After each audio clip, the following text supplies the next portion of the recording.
vous demande d'applaudir Catherine Bradney. Merci.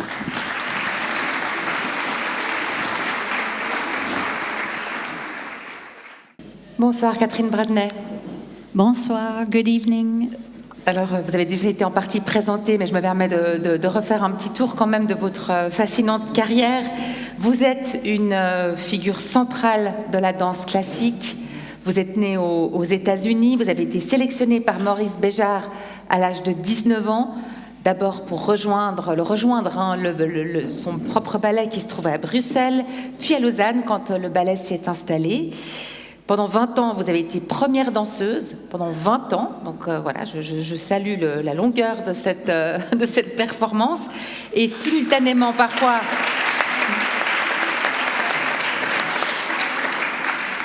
Et simultanément à première danseuse, vous avez aussi été pendant quelques années maître de ballet et professeur pour la compagnie. Depuis 2018, comme l'a dit Olivier, vous dirigez le prestigieux prix de Lausanne, connu dans le monde entier pour sélectionner les jeunes danseurs et jeunes danseuses et les meilleurs, et leur offrir des formations dans des écoles prestigieuses de ballet du monde.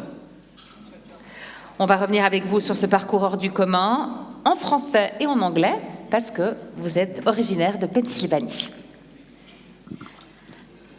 Catherine, when did you first realize that you were meant to be a dancer?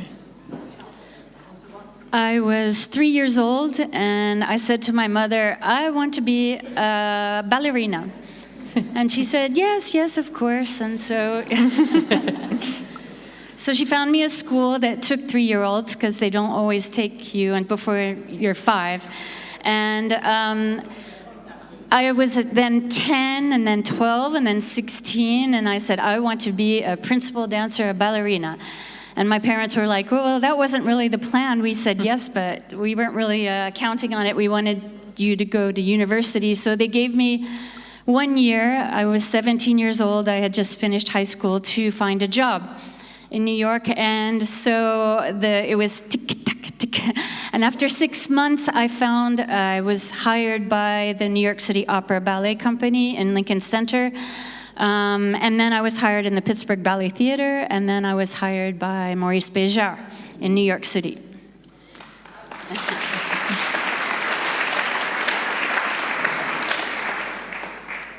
So your career continued with you having to leave the U.S. at quite a young age to join Ballet Béjart.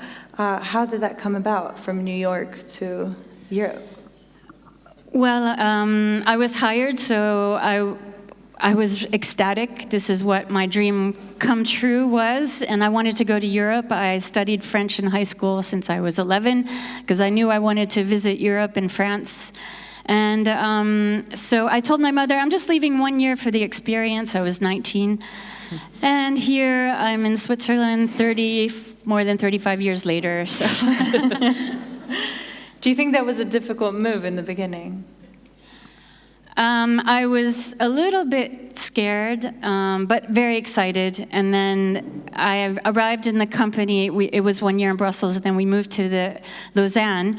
And the company took me really under their wing. And so the beginning was a little scary, but then we were traveling 8 months out of the year, 150 to 200 performances all over the world, and that was exactly what I wanted to do. Parlons un petit peu du milieu de la danse, Catherine Bradley. La danse, quand vous avez commencé, c'était à l'époque un milieu principalement dirigé par des directeurs, par des hommes. Est-ce que c'est toujours le cas aujourd'hui? Je pense qu'il y a plus de directrices femmes, mais il y a encore une majorité des hommes. On a dit que dans le monde de la danse, c'est difficile d'avoir les enfants et souvent les femmes, elles ont des enfants entre 35 et 42 ans. Et après, c'est difficile de revenir à la danse. C'est pas impossible, mais c'est juste très difficile et de coordonner que l'enfant soit gardé. Et je suis convaincue que c'est pour ça qu'il y a moins de directrices, en fait. Est-ce que c'est moins difficile maintenant ou ça reste une des principales difficultés d'une carrière de danseuse, de concilier famille et danse? Je pense que ça reste quand même s'il y a une évolution. Il y a beaucoup plus de directrices quand même, comme Tamara Rojo.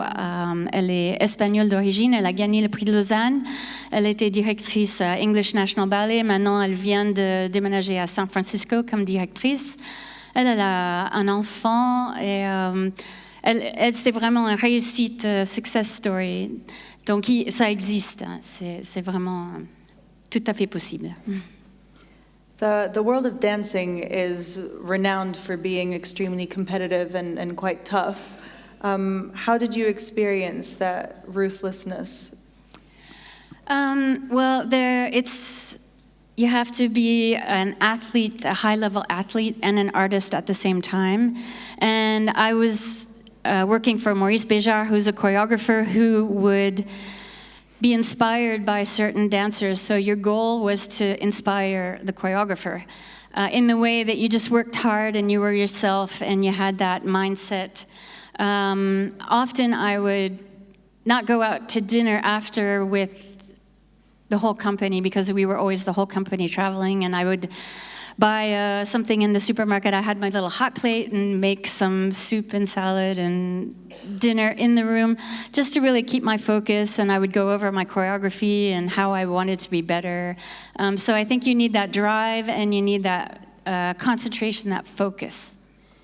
From what I understood, Maurice Béjart ended up being quite fond of you and you had quite a good relationship with him. Do you think that that was ever held against you from anybody in the troupe? I think there was some jealousy, but I also had some very good friends that I'm still in contact with, and so I think it's different personalities. Of course, in the dance world, it's a short career. A 20-year career is long, actually. So everybody wants to get the most out of their career, dance the most, and so I think if you're a good person, actually, and you're just thinking of how you can be a better person and a better dancer, it goes hand in hand.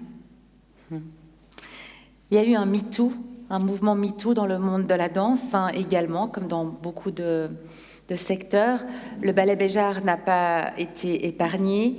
Vous n'y étiez plus quand un certain nombre de choses se sont produites à ce moment-là. Mais on sait que voilà, le ballet Béjart a dû se séparer notamment de son directeur artistique en 2021 pour harcèlement psychologique. Est-ce que vous, dans votre carrière, vous avez subi parfois une forme d'humiliation pour vous amener dans un but, peut-être, c'était comme ça que c'était vu, pour vous amener à l'excellence? Je pense que j'étais chanceuse quand même. J'ai été privilégiée parce que Maurice Béjart m'aimait bien. Il était quand même exigeant, donc il voulait qu'on s'améliore toujours. Il fallait toujours être mince. Il fallait toujours, si on avait mal, il fallait pas le voir.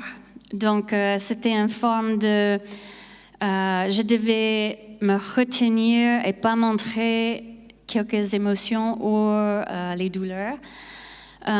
J'étais chanceuse aussi que j'étais blessée seulement une fois. Et j'avais rarement mal, donc il paraissait rare.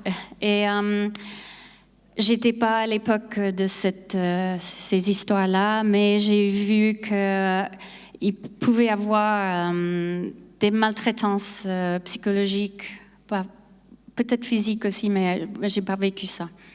Parfois, quand on regarde dans le passé, on se dit « Mon Dieu, tout ce que j'ai accepté, est-ce qu'il y a des choses que vous n'accepteriez plus si vous deviez refaire votre carrière? » Oui, je pense que oui. Maintenant, aujourd'hui, les jeunes danseurs, ils ont beaucoup plus de voix, ils ont leur voix, ils sont encouragés de parler. Car moi, quand j'étais jeune, c'était pas conseillé de parler, il fallait juste tais-toi et danse. Et donc, aujourd'hui, il y a beaucoup plus de awareness, d'attention. Oui, que la santé physique et mentale fait partie du monde de la danse aujourd'hui, et c'est pour ça que je suis au Prix de Lausanne, parce que c'est très, très important pour nous. Alors, on va venir dans un instant près de Lausanne. Encore une question pour les hommes danseurs. Finalement, tout ce mouvement, est-ce que ça leur a aussi bénéficié? Oui, c'est sûr. Mais les hommes, il y a beaucoup moins d'hommes que femmes dans le monde de la danse. Et donc, il y a beaucoup plus de contrats disponibles pour eux. Et ils sont demandés de porter les filles, donc les porter la danse physique, montrer vraiment les sauts, les pirouettes techniquement. Et donc, c'est vraiment il y a un petit peu plus d'opportunités pour eux. Je vois avec le prix de Lausanne, je reviens là. L'évolution des danseurs, les hommes, depuis 15 ans est vraiment énorme et c'est beaucoup plus accepté d'être un danseur que quand j'étais jeune, c'était quand même un stigmate pour beaucoup d'hommes que ils n'étaient pas bien traités. Today, you lead the Prix de Lausanne, which is known or renowned worldwide for identifying the most promising young dancers. How does it work? Well, these are pre-professional dancers. They can't have a contract to participate in the Prix de Lausanne, 15 to 18.11 years old. So the 15, 16-year-olds are juniors. They are looking for a scholarship in one of the renowned schools in the world, one of our partner schools. And then the 17, 18-year-olds, they are older. We really encourage a high school diploma because you always have to have a plan B, and a dance career can be very short. It can also, a dancer can be injured after 2 to 5 years. So you always have to have the plan B and it's really important education. So we're looking into apprenticeships in companies at 17, 18 years old. These scholarships and apprenticeships give all expenses paid to a renowned school, the best schools or companies in the world, plus all living expenses for 1 year. So it's really a trampoline. And 99% of these dancers who win go on to be stars, really have a wonderful career.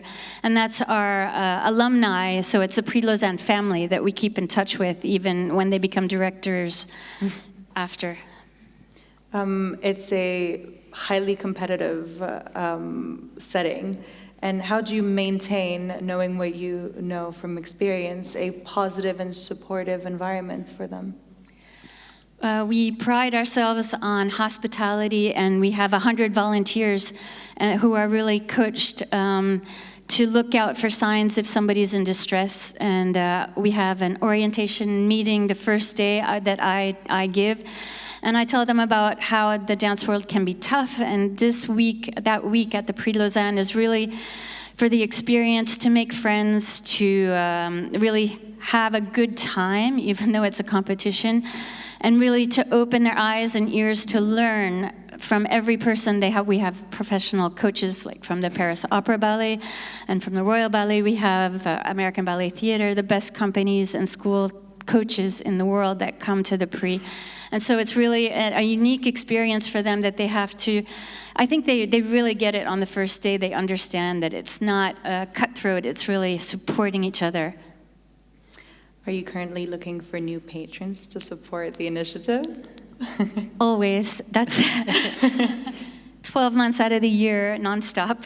Our budget is 10%. It's from the city of Lausanne, the Canton de Vaud, and La Treuille Romande. Thank you very much. And then 90% is from sponsors and patrons, nonprofit foundations, and it's a nonstop job. It's a big part of my job, contacting and keeping in contact with people to keep the Prix de Lausanne going. It will be our 55th edition in 2027. It started in 1973. Vous-même, Catherine Bradley, vous n'avez pas bénéficié d'un tel concours. Vous auriez souhaité pouvoir y participer? Oui, j'avais 16 ans et mon professeur m'a dit « Je pense que tu es prête pour essayer le Prix de Lausanne ». Et j'ai dit, c'est un rêve. À cette époque, on n'avait pas Internet. J'avais les cassettes vidéo et les magazines, les revues, Dance Magazine, que j'étais abonnée. Et donc, c'était un rêve. Et donc, j'étais vers mes parents avec mon professeur. Et mes parents, ils ont regardé, ils ne pouvaient pas payer le billet d'avion ni l'hôtel. C'était juste pas possible au niveau des finances de ma famille. Et donc, depuis 9 ans, j'ai vraiment mis à côté de l'argent pour aider les danseurs qui ont besoin. Et donc, on les appelle les candidats sponsorisés et ils ont tout frais payé pour venir à Lausanne. Et il faut remplir le formulaire, on évalue chaque candidat. Et cette année, il y avait 20 candidats qui étaient sponsorisés. Ils viennent de...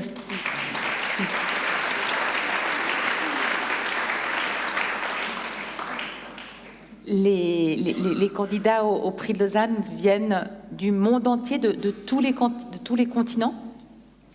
Oui, on avait 44 nationalités qui ont donné leur application, qui ont auditionné par vidéo ou par présélection. On était à Rio en septembre. Et à la fin, on avait 80 candidats de 19 nationalités différentes. Il y a des nations de la danse connues comme ça? Oui, par exemple, l'Amérique du Sud, l'Amérique latine, il y a beaucoup de talent, il y a beaucoup de travail et pas beaucoup d'argent. Donc, on fait une présélection en Amérique latine chaque année où c'est gratuit pour s'inscrire et les gagnants, ils ont tout frais payé pour venir à Lausanne directement. Et les finalistes, ils peuvent donner leur vidéo pour le processus d'audition en octobre gratuitement aussi. Oui. De manière plus personnelle et plus générale, Catherine Bradley, qu'est-ce que vous avez appris dans la danse qui vous sert dans votre vie de tous les jours?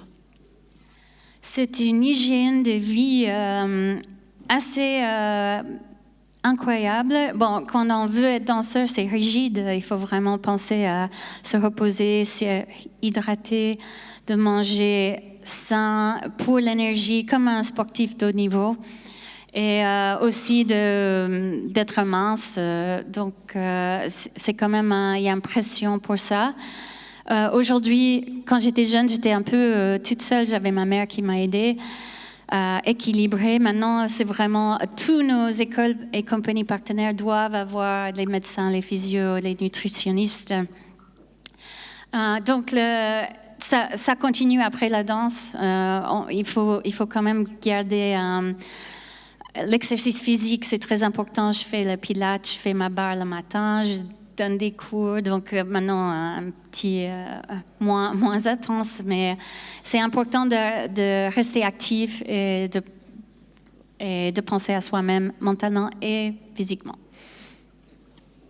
And as an artist and as an American, how do you experience personally the threats that have come to life in the current political climate, mainly in the freedom of expression or equality? Yes, I mean, I'm naturalized Swiss for many years now, and I love Switzerland. It's my home. I live in Lausanne. And I just came from New York this morning. I was there 1 week. And it's complicated. There's definitely, Americans are worried. I could feel it. In New York is very cultural, and they love dance, and they love art in general, and there is really a lot of people worried. It was a big conversation every time I met somebody in New York. So I think there's it's not an easy period. Do you think that we're absolved from these threats here in Switzerland and in Lausanne? I hope so, but I don't think so. But I mean, even just the financial market for the arts is very important. When the market's doing well, the arts are doing well. And then people who we have small donors who just love ballet and want to give even a small donation. And there are concerns that they might not have that money to give for next year with the global situation. So it does affect the whole world, I think. Catherine Bradley, pour terminer, est-ce que vous pouvez nous donner, nous révéler ici le meilleur souvenir que vous gardez d'un ballet que vous avez dansé pour Maurice Béjart? Le boléro. J'ai dansé le boléro de Maurice Béjart à la place Zocalo. En Mexique, c'était gratuit pour le public. C'était le maire de Mexique qui a offert ça au peuple. Donc, on était sur une scène. Il y avait 75 000 personnes. Et les lumières sont allumées avec le début de la musique. Il y avait... Wow! Le foule qui criait, et mon cœur a fait tonk, et après je me suis amusée, c'était incroyable. Merci beaucoup. Merci. Thank you.